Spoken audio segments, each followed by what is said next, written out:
Namaste, and welcome to our 7th and final tutorial for our Armed with Power challenge that is presently going on with Instagram. Today we're going to be looking at Ekapada Galavasana, which is also a flying sage posture, but this particular sage is Galava. Some people call it flying pigeon, and as with any kind of twisting of the hips, which pigeon is an external rotation of the hips, it's actually necessary that we lengthen the hip first. And when I say lengthen, I mean using the 4 preceding ranges of articulation for the hip, as in flexion, extension, abduction, and adduction. And if you don't know what those words mean, it's all good, but today we're going to focus on abduction, which essentially means to be moving away from the midline, so you would actually be stretching the inner thighs, and then adduction, which means moving toward the midline and even surpassing it, going across it, which is going to stretch the outer thigh. So in our previous videos, we've had good examples of flexion and even extension, predominantly though of the spine, which we'll get into, of course, the hip flexors a bit. But today I want to focus on the adducting component before we actually do the arm balance. That way flexibility isn't an issue when it comes to attempting. All right, so let's go ahead and come to a standing position on our mat. And when you find yourself standing, as with our previous days, I do want to get a little extension of the spine, but extension sideways. So let's inhale those arms out to the sides and up. We'll turn our left palm forward, thumb and fist, catch the wrist, and we're going to side bend to the right. So exhale to the right, then inhale up, just a little space, right palm forward, thumb and fist, side bend to the left, inhale up. And now let's bring our palms together overhead and we'll exhale, fold all the way down. And just to make sure you're prepared for it, we will take our right leg back, drop the right knee, inhale, look up, straighten both legs, look back, so get a little flexion, bend, look up, straighten, look back. One more time, bend, look up, straighten, look back. And then we'll bend the left knee and step the right foot forward, and we'll just do that to the other side. So left leg back, again, drop the left knee, inhale, look up, straighten both legs, look back. Again, bend, look up, straighten, look back. One more time, bend, look up, straighten, look back.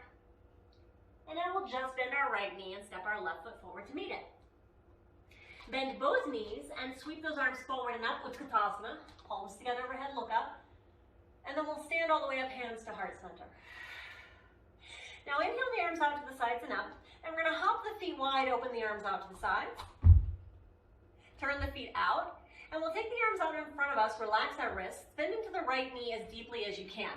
Now as the hips go lower than the right knee, you're going to let your left toes lift. Then lift up and go to the other side. Don't worry about how low you go. It's all about what you feel. So if it's intense enough, keeping the hips higher, do so. Lift up. Let's go to the other side. Lift up. Again to the other side. Lift up in the center, turn the toes in, and then hinge forward at the hips. Taking the hands down. Your knees can always be a little bent. We'll walk those hands between the feet, drop the head, relax the neck. Rock the weight forward into the balls of the feet more strongly, and you'll find yourself in what we call Prasarita, or wide-legged forward fold. Keep hugging those elbows in, and I want you to traction yourself, so push it down with your hands into the floor, and then imagine not just pushing down straight, but down and forward.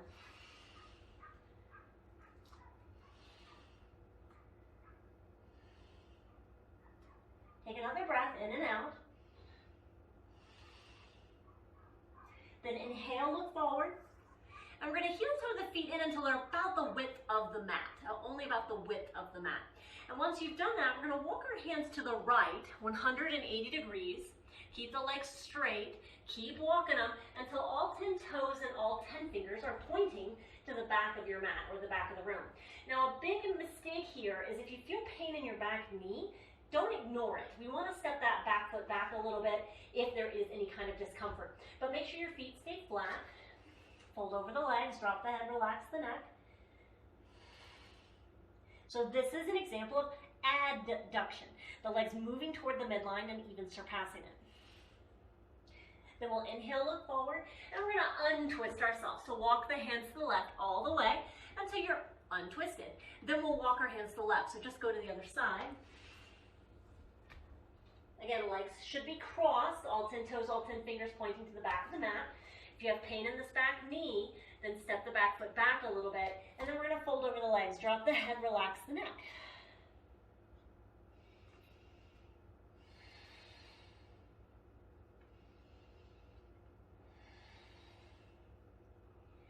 Again, inhale, look forward, and we'll untwist ourselves. So walk the hands all the way back to the front. And once we've done that, let's heel toe the feet in until they're about hip width distance apart, and drop the hips down. And we'll use crow to fly ourselves back to a nice vinyasa. After the vinyasa, we'll work on the actual arm balance.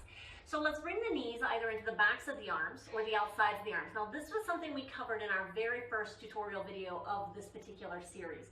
So if crow is still new to you, go back, watch that first video. It will definitely help you out.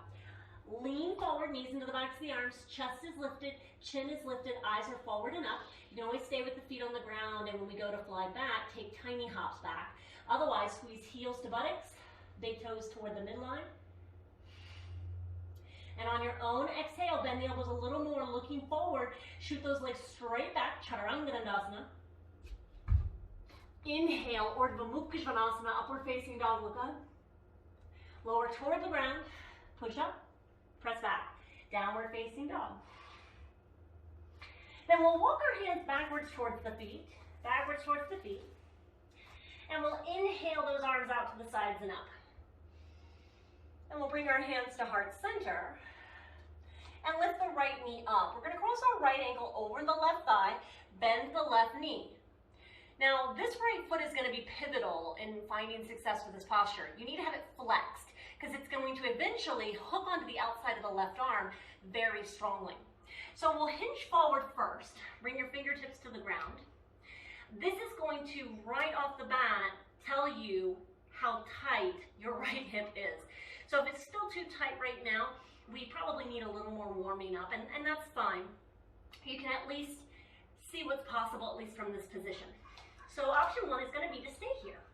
Option 2 is going to be to bring the triceps against the shin. Make sure you have this left foot hooked around your right foot rather, around your left arm. Then you're going to have to trust yourself, lean into the hands, buttocks up, lean forward, look forward, draw left heel to left buttock.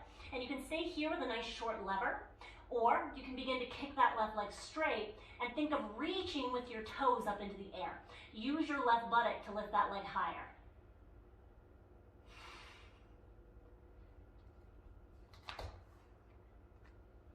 Always give yourself at least a breath, but preferably 3 to 5 breaths to maintain a posture and find yourself stable. Right? That's what makes an asana, being stable. We're going to go to the other side, and then I'll weave together galavasana with ekapada bakasana, the first variation, the one we had in our second video. All right, hands to heart center, left knee up, left ankle over right thumb, bend the right knee. Now again, this is where we start, but we got to flex those left toes, hinge forward, fingertips to the ground, listen to your hip, pay attention to how you feel here. You can stay here in option 1. Option 2, bring your triceps against the shin. Hug your right arm with your left toes. You gotta really hook them. Then, trust yourself. Lean into the hands, hips high. Look forward, right heel to right buttock. Stay with a short lever, or kick that right leg straight. Reaching with the right toes for the sky.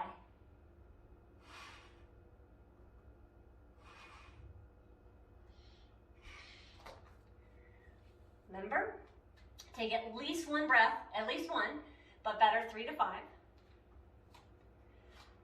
And if that was already quite challenging, maybe you practice that a second time instead of following me transitioning from galavasana into one-legged crow. It's completely up to you.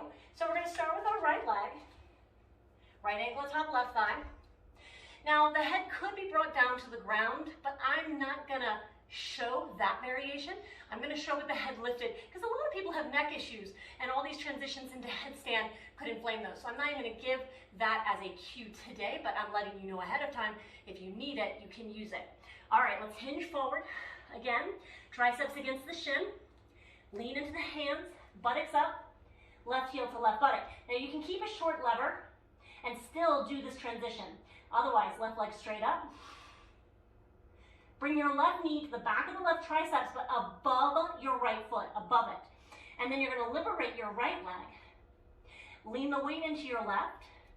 Bring the right knee into the center, keep a short lever, or kick that right leg straight.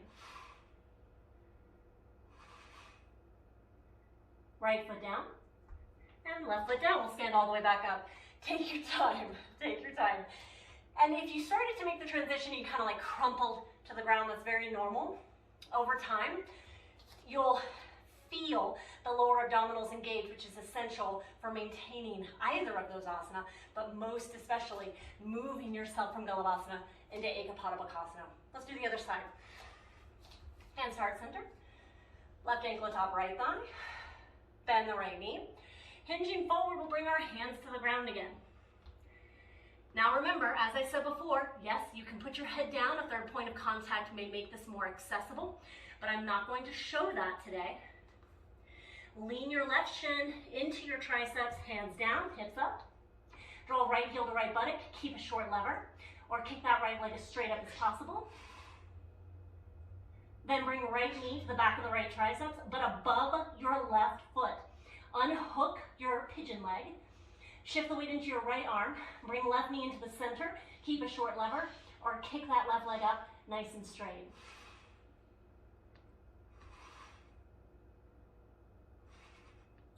Then release it. Both feet down. We can stand all the way up. Arms up. And bring the hands to heart center. So it's been an absolute pleasure these last, well, it's all 7 videos, being able to maybe guide you through a sequence that either you were able to achieve the posture at the end the first try, which is, not common at all. Usually it's thousands of tries, or, well, you're on your 1000th try. But I appreciate you watching and subscribing.